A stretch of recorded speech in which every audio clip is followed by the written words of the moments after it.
হরে কৃষ্ণ। আগামীকাল থেকে শ্রীমদ্ভগবতের দশম স্কন্ধের চতুর্থ ভাগ এবং অন্তিম ভাগটি শুরু হতে চলেছে এবং আমরা ইতিমধ্যেই প্রথম স্কন্ধ, দ্বিতীয় স্কন্ধ এবং তৃতীয় স্কন্ধ সমাপ্ত করে এসেছি। প্রথম স্কন্ধে ভগবানের বাল্যলীলা বর্ণিত হয়েছে। তৃতীয় স্কন্ধ এই প্রথম স্কন্ধ বলছি, দশম স্কন্ধের প্রথম ভাগে বাল্যলীলা বর্ণিত হয়েছে। দ্বিতীয় ভাগে বর্ণিত হয়েছে ভগবানের মধ্যলীলা এবং মথুরায় গমন অবধি কংসবধ অবধি। তৃতীয় ভাগে বর্ণিত হয়েছে ভগবানের দ্বারকাপুরীতে গমন এবং দ্বারকা লীলা, এবং পরবর্তী যে অধ্যায়গুলি সেগুলি বর্ণিত হচ্ছে এই চতুর্থ ভাগে।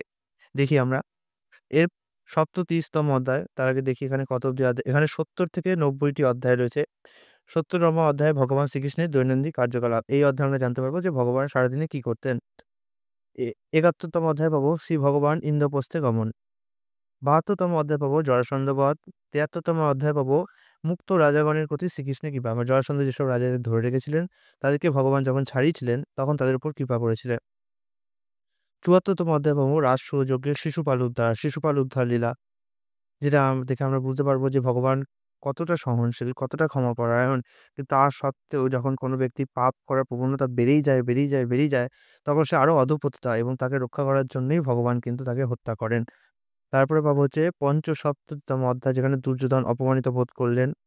তারপরে পাবো হচ্ছে শাল্য ও বৃষ্ণিগণের মধ্যে যুদ্ধ, যেটা কিনা পাবো হচ্ছে ৭৬তম অধ্যায়। ৭৭তম অধ্যায় পাবো শাল্যকে বধ করলেন ভগবান শ্রীকৃষ্ণ। ৭৮তম অধ্যায়ে পাবো হচ্ছে দন্তবক্র বিদুরথ ও রোমহর্ষণ বধ। তারপরে হচ্ছে ৭৯তম অধ্যায়ে পাবো হচ্ছে ৭৯তম অধ্যায়কে ৭৯ বলা হয়। ৭৯তম বা ৭৯তম অধ্যায়ে পাবো হচ্ছে বলরামের তীর্থে গমন। বলরাম তীর্থে গমন করবেন।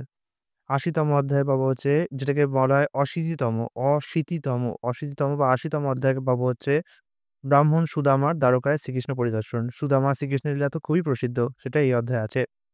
৮১তম অধ্যায়ে পাবো হচ্ছে সুদামা ব্রাহ্মণকে ভগবান আশীর্বাদ করলেন। ৮২তম অধ্যায়ে পাবো কৃষ্ণ ও বলরাম বৃন্দাবনবাসীদের সঙ্গে পুনরায় মিলিত হলেন। হ্যাঁ, ভগবানের সাথে বৃন্দাবনবাসীদের আবার মিলন হয়েছিল। ৮৩তম অধ্যায় মানে ৮৩তম অধ্যায়ে পাবো দ্রৌপদী কৃষ্ণ মহিষীদের সঙ্গে মিলিত হলেন। চতুর্ঋষিতম মানে ৮৪তম অধ্যায়ে পাবো হচ্ছে কুরুক্ষেত্রে ঋষিদের শিক্ষা। ৮৫তম অধ্যায়ে পাবো বাসুদেব শ্রীকৃষ্ণকে উপদেশ প্রদান ও দেবকীর পুত্রদের উদ্ধার। ভগবান দেবকী যে সমস্ত পুত্রদের হত্যা করেছিল কংস, তাদেরকে আবার ফিরিয়ে এনেছিলেন। তারপরে ৮৬তম অধ্যায় পাবো হচ্ছে অর্জুনের সুভদ্রা হরণ ও তার ভক্তবৃন্দকে শ্রীকৃষ্ণের আশীর্বাদ প্রদান। ৮৭তম অধ্যায় পাবো হচ্ছে মূর্তিমান বেদ সমূহের প্রার্থনা। ৮৮তম অধ্যায় পাবো বৃকাসুরের কাছ থেকে দেবাদেব শিব রক্ষা পেলেন। ভগবান আবার ভগবান আবার শিবের সাথে শিবকে রক্ষা করেছিলেন। একবার বানাসুরের সাথে ভগবানের শিবের সাক্ষাৎ হয়েছিল, একবার এখানে হবে। একোননব উম ৮৯তম, আসলে এই বাংলাগুলো তো হারিয়ে গেছে, তাই আমার অভ্যাস নেই। ৮৯তম মানে হচ্ছে ৮৯তম অধ্যায়। শ্রীকৃষ্ণ ও অর্জুন ব্রাহ্মণ পুত্রকে উদ্ধার করলেন।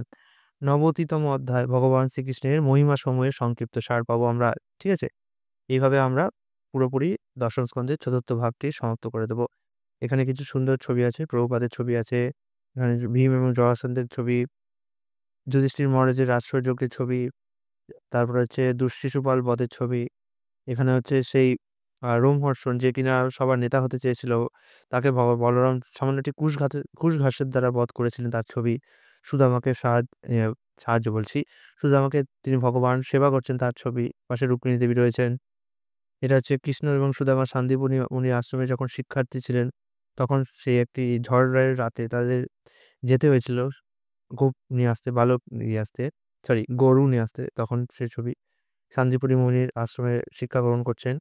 ভগবান যদিও সবকিছুর জ্ঞাতা, সমস্ত জ্ঞানের উৎস তিনি, তবুও তা সত্ত্বেও ভগবান মানুষদের শিক্ষা প্রদর্শন করার জন্য দেখান যে গুরু গ্রহণের প্রয়োজনীয়তা রয়েছে। ঠিক আছে? জাম্ববান এবং জাম্ববতীর বিবাহ, জাম্ববতী বলছি। সামন্তমণি উদ্ধার এবং জাম্ববতীকে ভগবানের হস্তে প্রত্যর্পণ করলেন জাম্ববান। বৃন্দাবনবাসীদের সাথে পুনরায় শ্রীকৃষ্ণের মিলন। এটা হচ্ছে ভৌমাসুরকে বধ করার পর ১৬,১০০ জন রাজকুমারীকে তার কারাগার থেকে ভগবান উদ্ধার করেছিলেন এবং এদের লোকলজ্জার ভয় থেকে রক্ষা করার জন্য ভগবান তাদেরকে গ্রহণ করেছিলেন স্ত্রী হিসাবে এবং নিজেকে ১৬,১০৮টি রূপে ভগবান প্রকাশিত করেছিলেন, যার মধ্যে ১০৮ জন প্রধান মহিষী ছিল আর বাকি ১৬,০০০ ছিল হচ্ছে এই রাজকুমারীগুলো।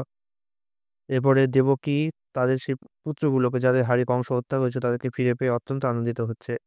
এটা হচ্ছে ভগবানের দ্বারকা নগরী এবং খুব সুন্দর দ্বারকা নগরীর ছবি এখানে দেয়া আছে। এই তো রামেশ্বরমের ছবির মতো লাগছে। রামেশ্বরমের মাদুরাই মন্দিরের মতো দেখতে লাগছে। এখানে ভগবান যাচ্ছেন। কি সুন্দর লাগবে। আজকালকার দিনে বড়, বড় অট্টালিকাগুলো কোথায় যায়? যদি এরকম সুন্দর ভগবানের মন্দিরযুক্ত শহর থাকে পাহাড়ের উপর, তাহলে আ মানে আমি যদি সত্যি বলছি, আজকাল এআই এসে গেছে। এআই দিয়ে যদি এরকম শহর নির্মাণ করা যায় না, অত্যন্ত খুশি হব। এটা হচ্ছে ভগ মুনি ঋষিরা আনন্দে দর্শন করতে আনন্দে নৃত্য করতে লাগলে সুখদেব গোস্বামীকে দেখা যাচ্ছে পেছনে, ভগবানের পেছনে নারদ মুনি রয়েছেন। ইনি হচ্ছেন ব্যাসদেব সম্ভবত। ভগবানকে কি সুন্দর লাগছে উত্তরীয়তে। এই হচ্ছে পুরোপুরি ছবি। আগামীকাল থেকে এটি শুরু হচ্ছে। হরে কৃষ্ণ।